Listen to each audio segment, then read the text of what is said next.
Hello? Sorry for calling so early in the morning. Owen left for his business trip but forgot some documents at home. Do you think these are important? Business trip? I thought he was on vacation. Oh. What? Nothing, it's nothing. You clearly said oh. That won't fly with me. I guess I have to tell you, but keep in mind, this is just a rumor. Owen had left for his trip and forgot some documents. Unable to reach him, and since Chloe and Owen used to work together, she decided to call a former coworker. She was then informed about the rumor of Owen having an affair with a woman 12 years his junior at the office. As the conversation went on, Chloe became convinced that Owen was not on a business trip but on a getaway with his mistress. And tomorrow is our wedding anniversary. To think he's on a romantic getaway. What are you gonna do? I need to think. Chloe said, hanging up the phone, though she was almost certain about divorcing him. However, she wanted to confront Owen with evidence of his affair first. Yet, she had no idea where he could have gone for the affair trip. While she was pondering what to do, their daughter Emily, who had just finished getting ready for kindergarten, came up to her. What's wrong? Did Daddy lie again? Yes. Chloe knew her daughter had a unique talent. But she realized it was far beyond her imagination at that moment. Don't worry, leave it to me. Excuse me? With this ability, Chloe could corner Owen. She immediately called off work and kindergarten and took Emily to leave the house. I'm Chloe. I'm 32 and working part-time. Before becoming pregnant with Emily, she worked as a full-time employee. Her marriage to Owen started from a workplace romance, and Owen still works at the same company. Chloe, who was more career-oriented, surprised her colleagues when she decided to quit her job upon marriage. Everyone was shocked, not just about you getting married, but quitting your job as well. Is that so surprising? You loved your work and were always so dedicated. That's why not just me, everyone thought you'd come back after giving birth.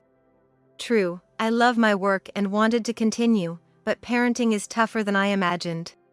If I'm exhausted from childcare, it'll affect my work quality, causing trouble for my colleagues and clients. That's why I decided to quit for now. That's so like you, Chloe. But once things settle down with parenting, I might start working part-time. And maybe even return to full-time employment once Emily is older and more independent. Chloe was sent off with regretful looks from her colleagues. Afterwards, I safely gave birth to my daughter, Emily. Parenting turned out to be dozens of times harder than I had imagined, just as I thought it would be. Quitting her job to focus on childcare seemed like the right decision. As Emily started kindergarten, childcare became a bit easier, allowing Chloe to start working part-time. She plans to decide whether to go back to full-time work when Emily reaches upper elementary school. Despite having more time, childcare was still challenging, especially dealing with Emily's strong-willed nature. What did you do in kindergarten today? I showed the catalog to the teacher. Again? Didn't you play with your friends? I didn't. I was looking at the catalog the whole time. The catalog Emily refers to is a thick commercial supply catalog used at the kindergarten, featuring items from stationery to large copy machines. It seems she became interested when she saw the teacher flipping through it to order supplies. Emily has been pestering the teacher to let her borrow it almost daily and spends time alone at the edge of the classroom, looking through it without getting bored. According to the teacher, Emily has become a living catalog due to her extensive reading of it. What are you looking for, teacher? I'm thinking of buying some glue for everyone to use. If it's glue, it's on page 86. The green, slim one is 04131156, and the one that pops open is 05296193.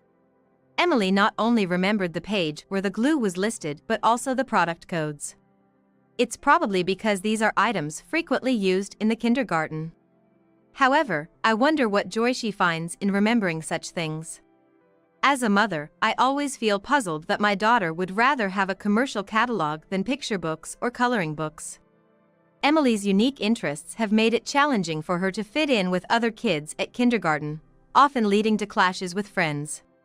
It seems inevitable that she's somewhat isolated there. But Emily's ability to baffle me isn't limited to her fascination with catalogs.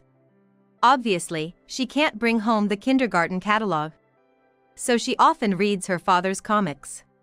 When I say read, she can't actually read the words yet, so she just looks at the pictures. Of course, I've bought her picture books before. What about the picture book we bought the other day? I'm done with that. Even if I buy her picture books, she only flips through them once and then never reads them again. So our shelves are filled with almost brand new books. It seems she finds the illustrations in young adult comics more appealing than the cute drawings in picture books. Moreover, I've given Emily a kid's tablet, and she often watches videos, but not children's shows or cartoons. She prefers videos of beautiful scenery, especially those taken by drones from the air. Her way of watching videos is also unique. What's up? Is there something you're interested in? Not really. I just want to watch this part. When Emily has a favorite scene, she rewinds about 20 seconds after it ends to watch the same scenery again, and then she rewinds another 20 seconds to see it once more. Emily has spent from noon to evening watching the same scene over and over again without getting bored.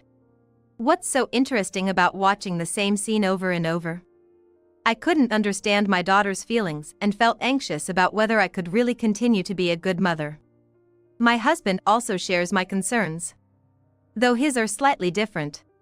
She seems to clash a lot with friends, and her behavior and habits are quite strong. Could it be that Emily has some developmental issues? I don't think so. She can communicate better than other kids her age. Maybe she's actually smarter? Does that just mean Emily is different? But thinking of it as her being smart makes sense. They do say many geniuses are eccentrics. Blinded by our parental bias, my husband and I concluded that our daughter might actually be a genius. We decided to test this theory. Hey, Emily, can you solve this problem? I'll show you how, so give it a try. What's this? It's subtraction in math. Let's study a little with Mommy. I created a simple subtraction problem on paper. Emily can already do basic addition. So I thought it might be good to challenge her with two-digit subtraction. If she truly is a genius, she should be able to solve it easily once I teach her. I can't do it. It seems Emily might not be a genius after all. After spending about 5 minutes trying to teach her, she couldn't solve the problem and ended up throwing the pencil. However, my husband and I, blinded by our parental bias, haven't given up yet. Being a genius isn't a term used only for academic abilities. Next, we decided to let Emily try drawing. She does draw at kindergarten, but those are based on given themes, not something she chooses freely. I bought some new colored pencils, how about we draw together? Look, a fancy set of 36 colors. Wow! So many colors. What should I draw? Draw whatever you want, Emily. Emily's eyes sparkled as she eagerly picked up the colored pencils one after another. Seeing the picture she was completing, my husband and I were astonished. Her drawing had a solid sense of dimension, and the composition and overall balance were well arranged. It didn't look like something a 4-year-old kindergarten kid could have drawn. Hey! This is amazing. Emily might be a genius in art. Really, this is incredible. But, why did she choose to draw this? Emily had drawn a commercial desk and a muscular man covered in scars. It seemed like the desk was from the catalog she saw in kindergarten, and the character resembled those from the comics her father reads. While it was clear Emily had a talent for drawing, I wished she would draw something more typical for a kindergartner. Maybe try drawing a plane next? When I suggested it, Emily completed a drawing of a plane in just 5 seconds. Done! This is a plane? Could it be a view of a flying plane from the ground? The plane Emily drew was smaller than a thumb, with barely an outline drawn.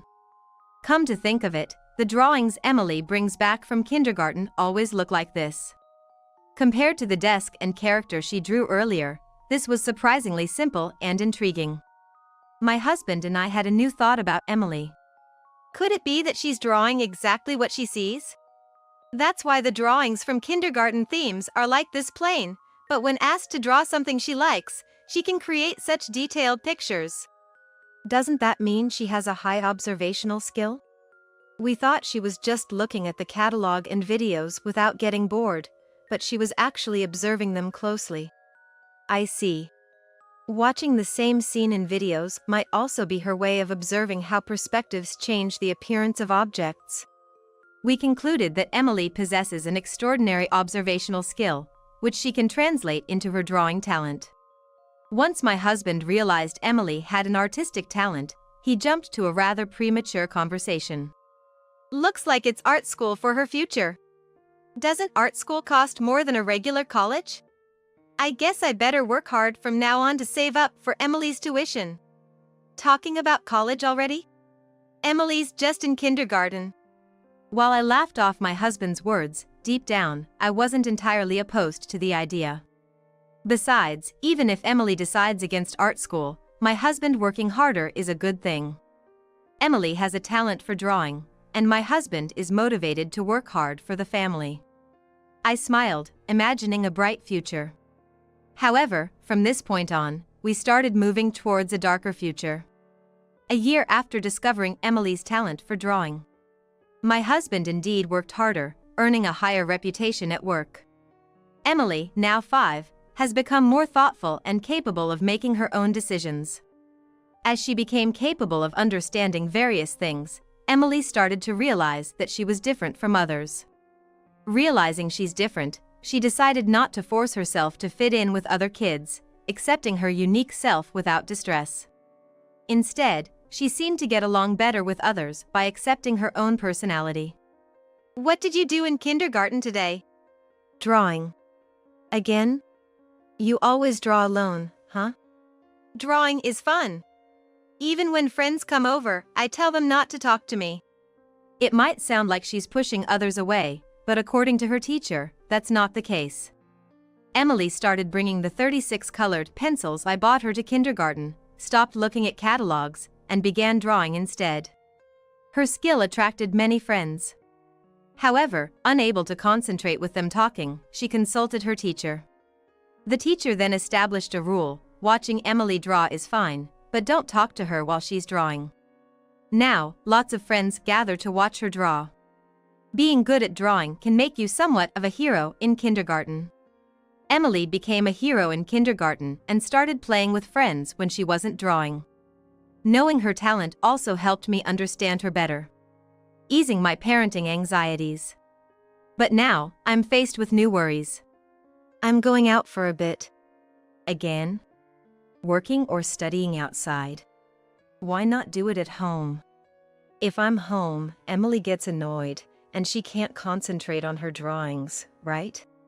I don't think you need to worry that much. My husband began leaving the house more often, especially on weekends. This was because Emily had started to dislike her father. Emily often draws at home as well.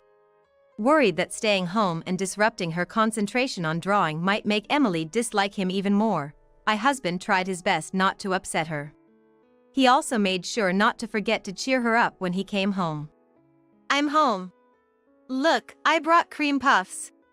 You like them from here, right? I love them too. I don't particularly like them. They're just okay. Really? Did your taste change? Emily's preferences hadn't changed. She was just being cold to her father, who was clearly aware of it. Why does Emily dislike me so much? Did I do something to make her hate me? You're always home with her. I don't think you've done anything to make her hate you. Then why is she so cold? Maybe it's just a phase. You know, the classic daddy issues. It's like a rite of passage for fathers with daughters. I think things will go back to how they were if you just give it some time. I tried to cheer up my disheartened husband, but my encouragement did little to lift his spirits. Seeing him look as if he were attending multiple funerals at once, I couldn't stand by and decided to talk to Emily. Why are you so cold to Daddy? He was really upset earlier. Because Daddy lies. Lies? When did Daddy lie? Just now, about liking cream puffs. That's not a lie. Daddy has always liked cream puffs. But he said he didn't like the new taste they had a while ago. When was that? About a year ago? Emily mentioned that a year ago, her father said he didn't like the new taste of the cream puffs from a shop he used to love. But it's hard to believe that a kindergartner would remember such a trivial comment from a year ago. Plus, my husband isn't the type to notice such subtle changes in flavors. It's likely Emily is mistaken about something. However, according to Emily, these kinds of lies from her father have become more frequent lately, diminishing her trust in him. Maybe Emily's memory is mistaken since it was so long ago, or perhaps Daddy forgot he said that. Don't jump to conclusions and call it a lie. Try to be kinder to Daddy. I cautioned Emily to reconsider her behavior towards her father, hoping this might mend their relationship somewhat. However, days passed without any noticeable change in Emily's attitude. I've got to go on a business trip again soon. This time it's for a bit longer, 3 nights and 4 days. A bit longer this time, huh? It seems like these trips are becoming more frequent. Does that mean you're being trusted with more responsibility at work? Yeah, something like that. Also, about the timing of this trip, it's actually in 2 weeks. In 2 weeks? That's 3 nights and 4 days, doesn't that mean? Yeah, it overlaps with our wedding anniversary. We've always decided to spend it together, but it looks like I won't be able to keep that promise this year. It's unfortunate, but if it's for work, there's nothing we can do. We've got to support you if we want to send Emily to art school in the future. Sorry. But I'll make it up to you, I promise. It's a shame, but these things happen. I don't want to be like one of those people who get caught up in love dramas asking, which is more important, your job or me? Besides, it's a good thing that my husband is being entrusted with more work. Lately, he seems especially motivated, frequently checking his schedule and poring over documents with a serious expression at home. I decided to forget about our anniversary and support my husband's work. This was also a good opportunity to support Emily in improving her attitude towards her father. See, you might not have noticed because he's usually out, but Daddy is always working hard for us, just like that. I made sure Emily saw her father working before his business trip over the next 2 weeks, hoping it might change how she feels about him. My strategy seemed to work. Without me saying anything, Emily started to observe her husband working from home. However, she never spoke to him, just sneaked peeks at his work or wandered around. It seems we're still far from a resolution, but for now, I'll take comfort in the fact that Emily and her father are getting closer. 2 weeks later, my husband left for his business trip earlier than usual. After seeing him off, I started to get Emily ready for kindergarten. Then, I noticed a document had fallen under the living room table. My husband must have dropped it while working on the sofa last night. If it's an important document, this could be serious. I hurriedly called my husband, but he didn't pick up, possibly not noticing the call. Concerned, I decided to call a former coworker to check if the document was necessary. My husband and I used to work at the same place, so I had a former coworker's private number. I quickly grabbed my smartphone and called the former coworker. Hello? Sorry for calling so early. My husband left for his business trip but forgot a document. I'm wondering if this is something that's already on his laptop, or if it's the original that he absolutely needs. A business trip? I thought he was taking time off. Oh. What? Nothing, it's nothing. You clearly said oh. That won't fly with me. I guess I have to tell you, but keep in mind, this is just a rumor. Just from the introduction, I could tell it was bad news. I listened to the former coworker's story, hoping it would be as minimally hurtful as possible. I think you're being cheated on. The other woman is a female employee who joined the company last year. Their relationship has been rumored within the company. You were lied to about the business trip, right? Unfortunately, that female employee also took time off starting today. It's really looking bad. Of all the bad news I had imagined, this was the last thing I wanted to hear. The new employee from last year would now be 23 years old. My husband is turning 35 this year, so she's 12 years younger. What was he thinking? As I was appalled by my husband's foolishness, I realized something. If my husband's affair started when the female employee joined, which was about a year ago, it coincides with when he started saying he needed to work harder and began spending more time outside the home. Essentially, while claiming to work hard for Emily, he was using her as a cover for his affair. Additionally, knowing my husband was having an affair connected various dots that had seemed unrelated until now. His working from home these past 2 weeks was likely an attempt to cover for his affair trip, pretending to prepare for a business trip. It was just a show, which is why he didn't notice the dropped document. Since he hadn't put on such a display for previous business trips, I suspect this affair trip was his first. However, trying to hide his affair, he probably overcompensated with his performance. This makes me think Emily's comments weren't off base. My husband doesn't have the delicate taste buds to notice the subtle changes in the flavor of cream puffs. But what about his mistress? A young woman with a sweet tooth might notice such subtle changes. My husband probably ate cream puffs with his mistress, heard from her that the taste had changed, and then tried to impress Emily by acting as if he had noticed the change himself. But in reality, not noticing any change, he continued to enjoy the cream puffs, claiming they were delicious. I'll need to apologize to Emily later. Tomorrow is our wedding anniversary, and he's going on an affair trip. What are you going to do? I need to think about it. I said I'd think about it and hung up, but I'm almost certain about getting a divorce. However, if I'm going to divorce him, I'd like to confront him with evidence of his affair. But I don't know where he's gone for his affair trip. As I was pondering what to do, Emily, who had finished getting ready for kindergarten, came over.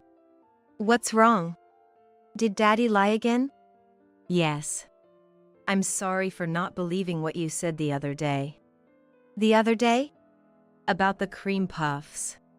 Oh, the one Daddy mentioned on May 14th? You remember the date? Yes, I remember. Before, I would have dismissed the idea of her remembering the date.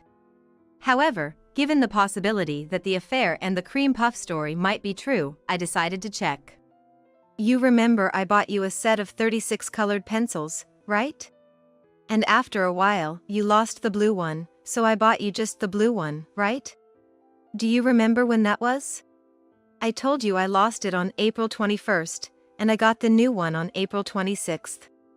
I checked the online purchase history. The order was placed on April 21st last year, and it was delivered on April 26th.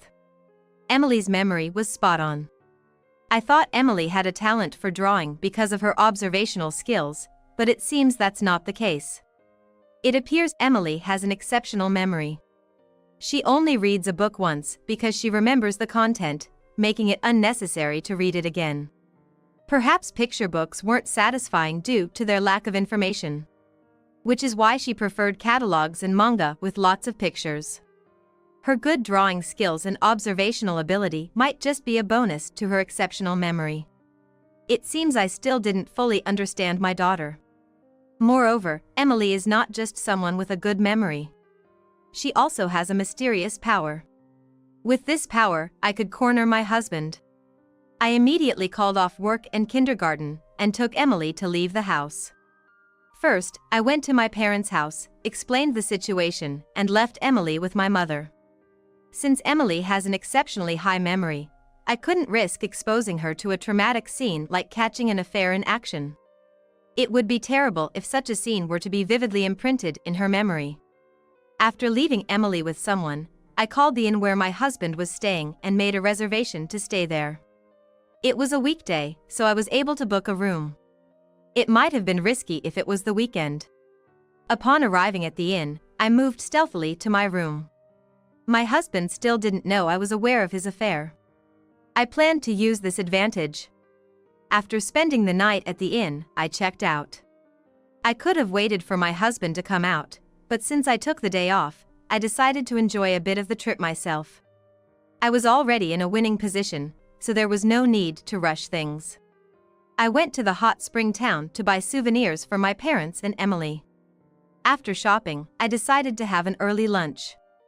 Enjoying the famous Cajun food made with local chicken, I stayed near the entrance of the restaurant, waiting for my husband, who should be arriving soon.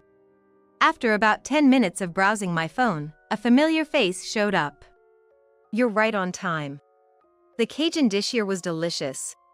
Did you enjoy the sweets from the traditional store? I'm planning to go there next. You? What are you doing here? My husband nearly fell over in shock.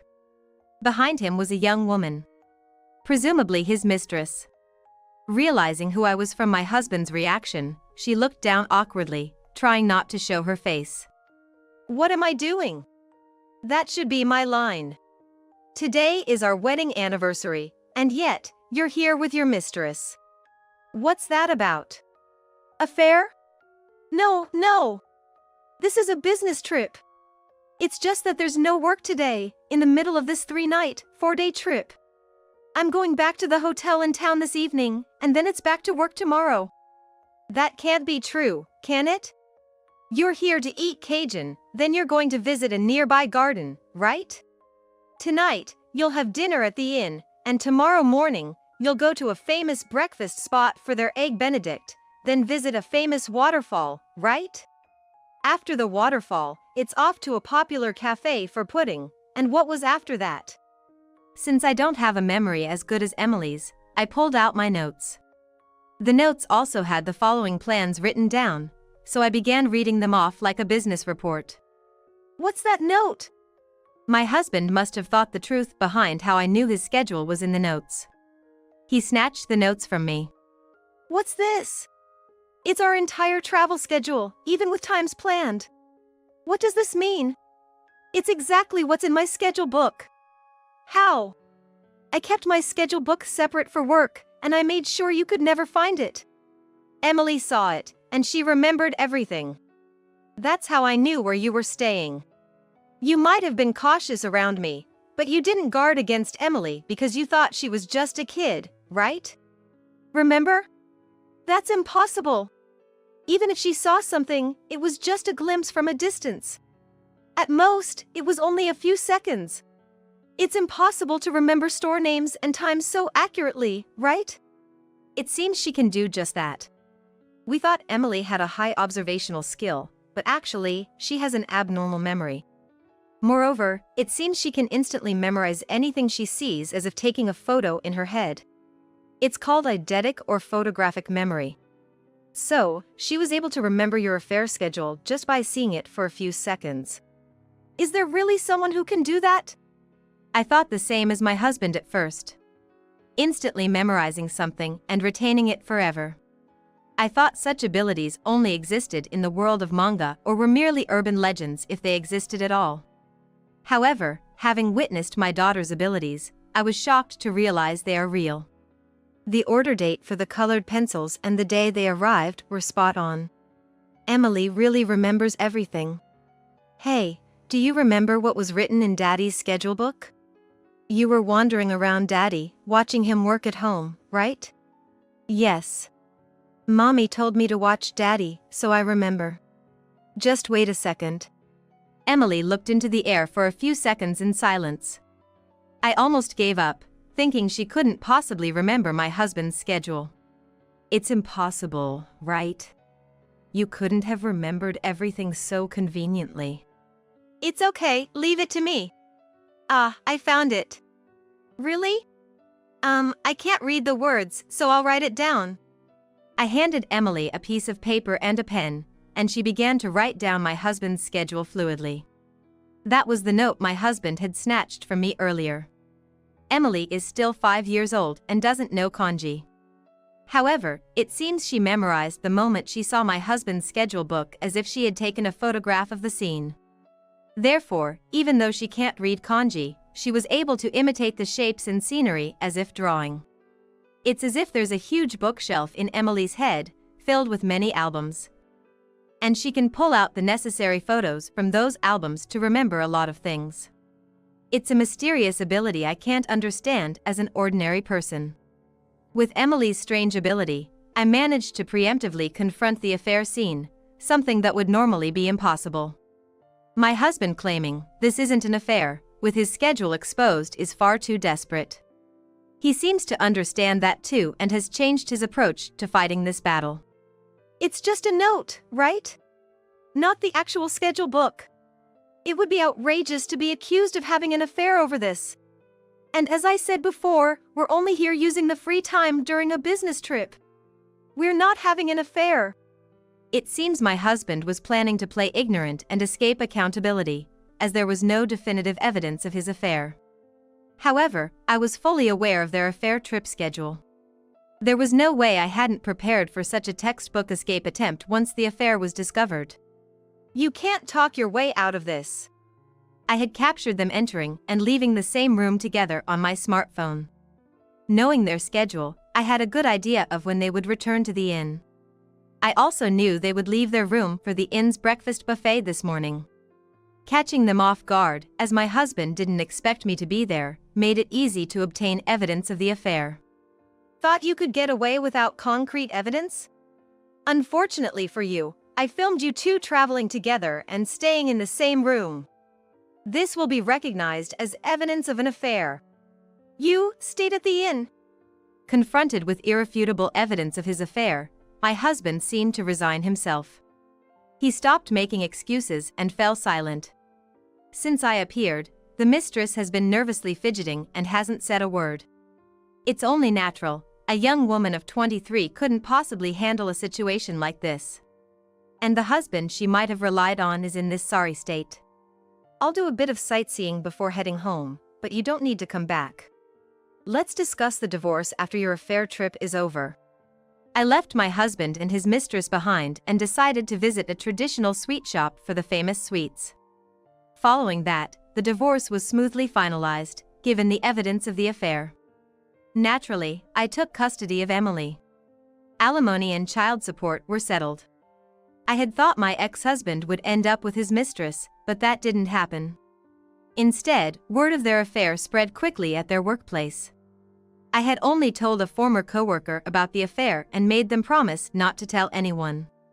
Absolutely don't tell anyone, okay? Got it. I won't say a word. It was like saying don't push this button. Understanding my intent, the former coworker spread the affair story at work. Even if my ex-husband complained to me later, it was out of my hands.